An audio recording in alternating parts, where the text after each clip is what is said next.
حضرت ابن حجر نے الزواجر کے اندر ایک روایت لکھی ہے. وہ فرماتے ہیں جو شخص نماز ترک کرتا ہے اس کو بہت ساری رسوائیاں ہیں.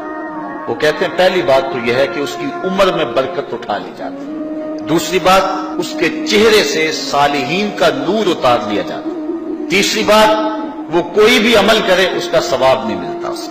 چوتھی سزا دنیا پر اس کو یہ ملتی ہے اس کی دعائیں قبول نہیں ہوتی. اور پانچویں سزا اس کے لیے یہ ہے کہ اس کے لیے جو نیک لوگ دعا کرتے ہیں ان دعاؤں کا حصہ اسے نہیں ملتا.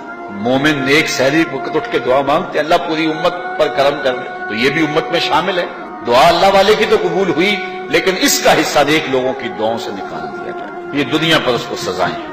اور جب وہ مرنے لگتا ہے نزا کے وقت تین اس کو سزائیں ملتی. ایک تو بھوکا مرتا ہے, دوسرا پیاسا مرتا ہے, تیسرا ذلیل ہو کے مرتا ہے. اور قبر کے اندر اس کو تین سزائیں ہیں. حضرت امام ابن حجر کہتے ہیں ایک تو اس کی قبر تنگ کر دی جائے گی حتیٰ کہ ادھر والی پسلیاں ادھر اور ادھر والی پسلیاں ادھر. دوسرا اس کی قبر میں آگ ڈالی جائے گی. جو اللہ کے حضور نہیں چھپتا اس کی قبر اس لائق ہے کہ اس میں آگ ڈالی جائے. اور تیسری اس کے اوپر ایک اژدہا مسلط کر دیا جائے گا جس کا نام ہے شجاع الاقرع. اور جب وہ ڈنگ مارے گا تو 70 گز تک وہ شخص زمین میں دنس جائے گا اور وہ مسلسل یہ ڈنگ مارتا رہے.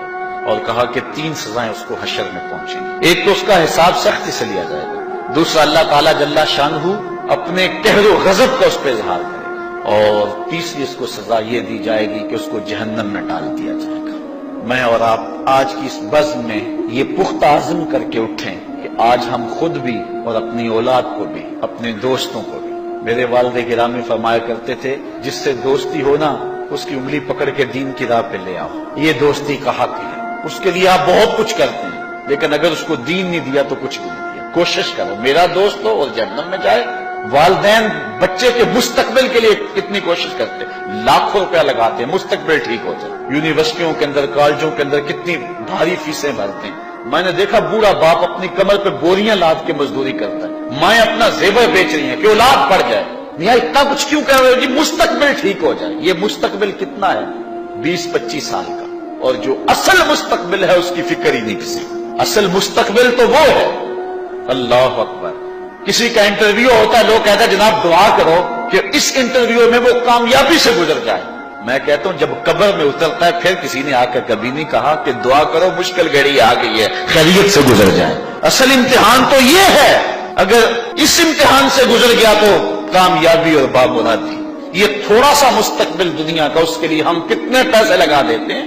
سب کچھ اولاد کو آتا ہے, ہر شے فر پڑھتے اور بولتے ہیں, دعائے قنوت بھی نہیں آتی ہوتی. تو ہم اپنی اولاد کے لیے دین کا تحفہ اس کو کبھی نہ چھوڑیں. اچھا بعض والدین کی ایک سستی ہے, وہ آتے جناب تعویذ کر دو ہماری اولاد نماز نہیں پڑھتی. کہتے جی ہماری تو چلو گزر گئی ہم تو نہیں پڑھتے یہ تو پڑھیں. میں کہتا ہوں یہ کیوں پڑھیں جب تم نہیں پڑھتے.